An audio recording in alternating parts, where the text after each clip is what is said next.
Okay, but we're all here. Ms. Shapiro, is that correct? Yes. You have the floor. Thank you. May it please the court. Laura Shapiro on behalf of Appellant Led Sue Sanchez. As to ground one, we are going to rely on our briefs, so I want to focus the remainder of my time on the remaining grounds, starting with ground two. So in this case, the state had introduced testimony from an ex-boyfriend of the victim as to a phone call that had occurred where another man had answered the phone and seemed upset and jealous. It's the defense's position that, first of all, there was a lack of foundation as to this phone call. The witness was not able to testify as to who answered the phone.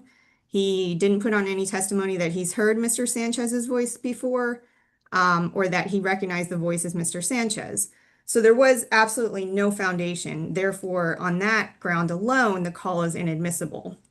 On top of that, the call was irrelevant. The call occurred 2 to 3 weeks before.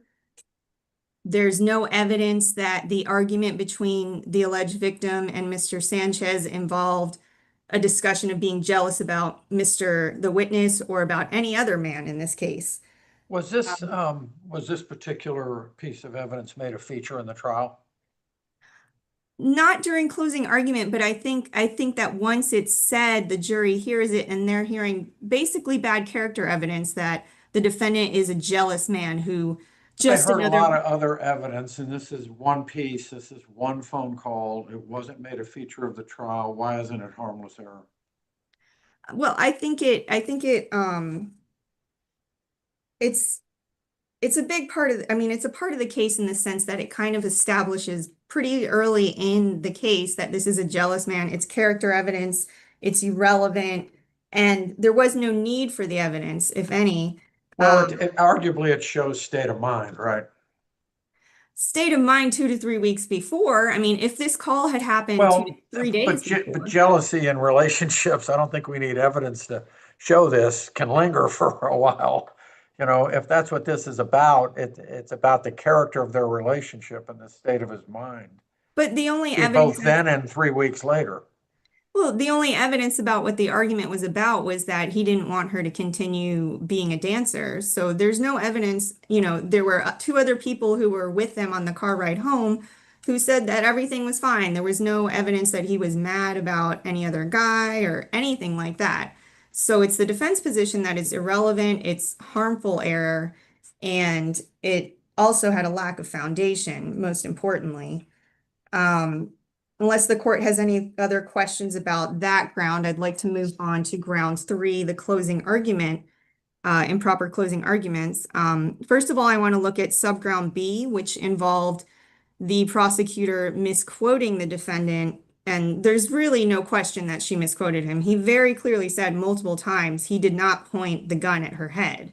But all these points you're about to make, there was no objection to any of them, right? So we are looking at this for fundamental error, correct? Yes, okay. It would be fundamental error. And I think this is important because this is basically an admission that the prosecutor is arguing it's an admission that he did point the gun at her head.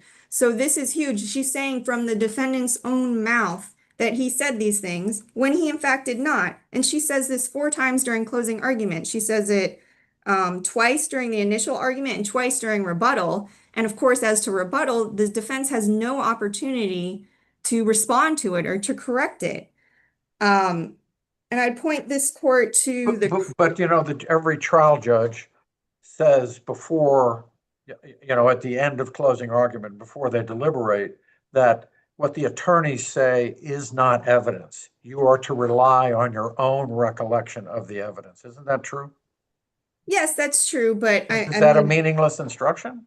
It's not meaningless, but considering how serious this error was and that it amounts to an admission by the defendant, I don't think that an instruction like that, the bell has already been rung. It can't be unrung. So they're hearing. He shot her in the forehead, right? Well, that's the trajectory is in the forehead in a downward trajectory. Yes. They're taking all the inferences together. At some point, he pointed the gun at her head. I don't know that he was pointing it at her head intentionally or pointing it downwards. That's not what your argument is. Your argument is the prosecutor said he pointed the gun in her face. That's what the prosecutor said. In the greater scheme of things, at some point to accomplish the dirty deed, he had to point it at her head. So I don't see any fundamental error in that. Understood. I respectfully disagree. I think Oh, that sure. if he was pointing downwards, just holding the gun at a downwards angle, I don't think he's, they make it sound like it's an execution style murder, even though they didn't charge first degree. So I think that it would be fundamental error on that. Moving on to subground C, where it concerns the neighbor's testimony, where he very clearly said that he saw the machete on the floor in the apartment, regardless of whether he owned it or not, that's immaterial. When shown Exhibit 1A of the machete, he confirmed, yes, that's the one I saw. It was in a different position, meaning it was in a different position from the photo than when he saw it.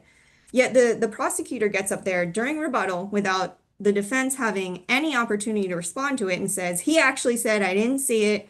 It wasn't there when I saw it, and this is a clear misstatement of fact. This is mischaracterizing his testimony. It's a figment of the prosecutor's imagination, and it's important in this case because this is the only third-party testimony that corroborates Mr. Sanchez's claim as to the machete. So that, on its own, but also combined with subground B, that would constitute cumulative error and fundamental error.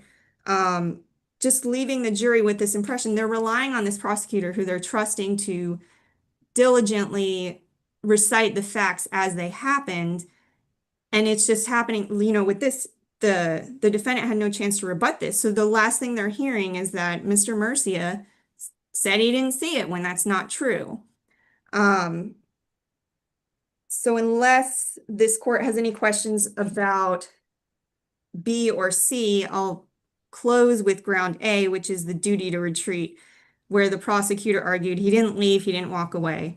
And I know that the state makes an argument that this is relevant to excusable homicide. However, this is misleading and confusing to the jury, who the main issue that they're looking at is whether this is self-defense. And the state is arguing, well, he didn't leave, he could have left. That's what they're implying. And the jury's going to hear this and think that that's a relevant factor when it's not. And I'll also point out that in the cross of Mr. Sanchez on trial transcript 532, they do question him on this. He says, I was trying to grab the gun just so I could have some way to defend myself. And the prosecutor says, yeah, but you could have left, you could have walked away. So this is in the jury's mind that this is relevant. It goes directly to an important issue in this case. But the statement was, you could have walked away. It wasn't, you should have walked away. Well, I think what the prosecutor argued is he didn't leave, he didn't walk away. And then during cross, what it was is you could have left, you could have walked away. I mean, but again, don't we instruct the jurors to use their common sense? We tell them that. We tell them that at the close of everything and all the arguments, we tell them that they are to use their common sense. And common sense in this situation, I would think, dictates that anyone could or should walk away from this situation. I respectfully disagree. I mean, yes, they're to rely on their common sense, but they can't have their common sense outweigh what the law is. And the law is that he did not have to walk away. He didn't have to. I don't think anybody said that the law requires this or the law requires that. I think it's a pretty clear implication that it matters, and it does not matter. Probably does matter, but no one said that the law requires it. They said they could have walked away. Could actually didn't even say should. Should would be more of a coercive legalist, argument. But could, yeah. I respectfully disagree, but I'd like to reserve the remainder of my time for rebuttal. Shapiro, thank you. We'll give you 5 minutes for rebuttal, okay? Thank you. Mr. Leto. Good morning. May it please the court. William Leto on behalf of the state of Florida, the appellee in this matter. I will use my time to respond to counsel's arguments unless this court has any specific questions for me. Going on to issue 2, the state believes the trial court did not err by admitting testimony from the victim's ex-boyfriend, and even if the trial court did err, it was harmless. So going back to the trial transcript, the victim's ex-boyfriend initially stated that the victim had called her about a week prior to the incident about a card, a credit card or a bank card. He then testified that he called her back on that same phone number to inform her that that card was ready for her use. Based on just that interaction and that testimony alone, it's fair for the state to believe that this occurred within that week time span. It was at that point that the state asked the ex-boyfriend what the nature of the conversation was like. And at that point, opposing counsel had objected based on hearsay, lack of foundation, and relevance. Once the state explained that they were admitting this or attempting to admit this evidence to get Mr. Sanchez's state of mind at the time, the trial court overruled, stating that it kind of puts it in a better time frame for the story. And at that point, the state went back, and it was then that the ex-boyfriend stated that it was about 2 to 3 weeks prior to the incident that he received that phone call, or that he made that phone call. And at that point, there was no contemporaneous objection once that information came to light. And again, as Judge Morris pointed out, the state would hold that this is harmless error, if any error at all. They did not make this a feature of the state, did not make this a feature of their case. There was also other testimony presented that kind of went to Sanchez's state of mind. Even that was from Mr. Murcia, who testified that he had heard an argument from Sanchez and the victim that lasted approximately about 15 minutes. That was around 5 or 6 in the morning.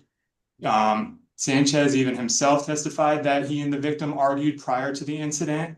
And Mr. Murcia also testified that he had heard the victim and Mr. Sanchez argue about 2 to 3 times prior to this incident.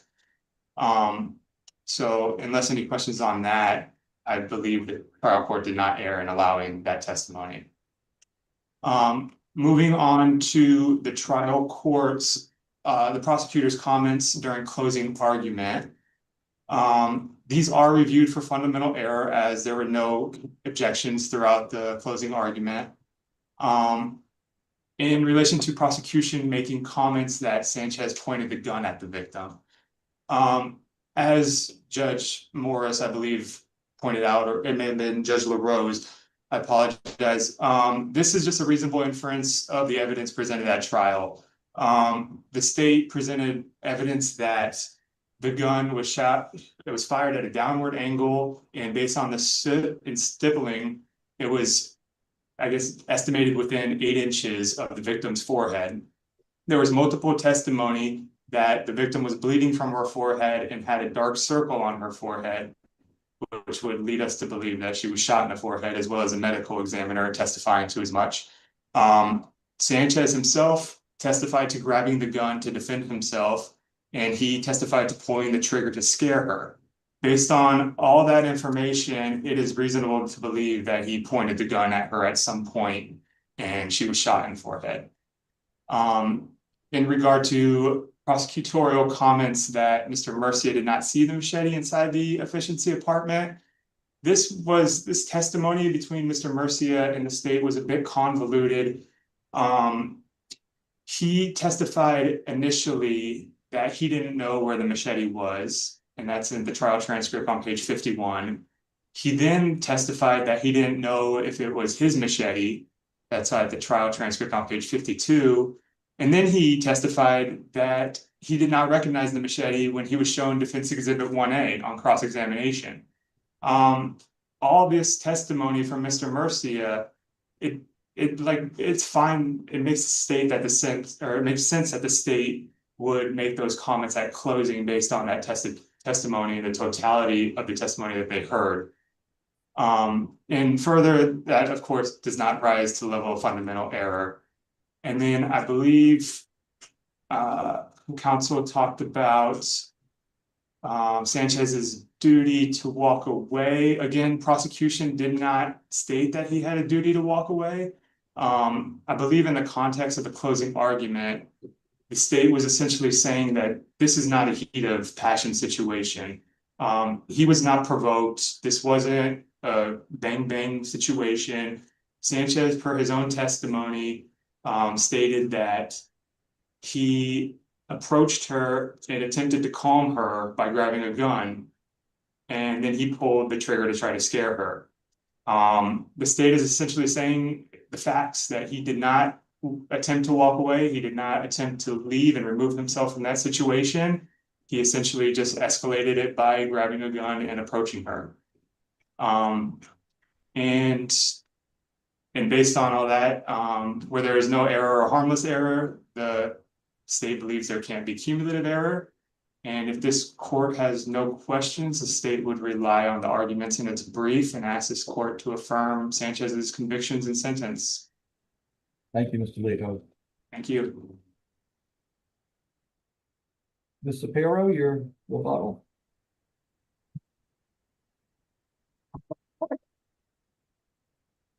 Can't hear you.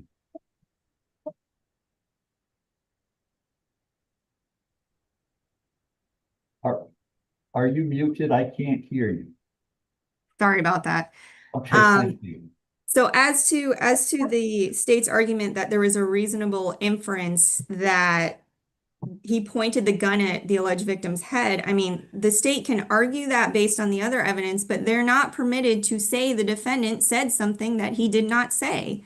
There's a huge difference in that. That basically constitutes an admission that did not happen.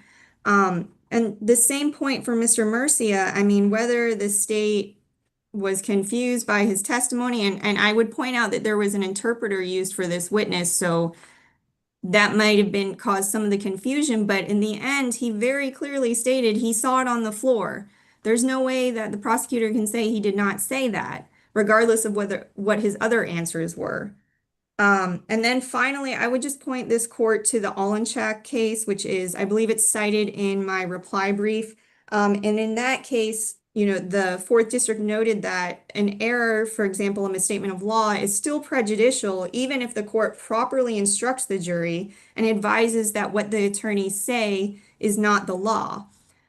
If this court doesn't have any other questions, I would yield my time and ask this court to reverse and remand for a new trial. Thank you. Very well. Thank you very much. Thank you both. You can leave our virtual courtroom.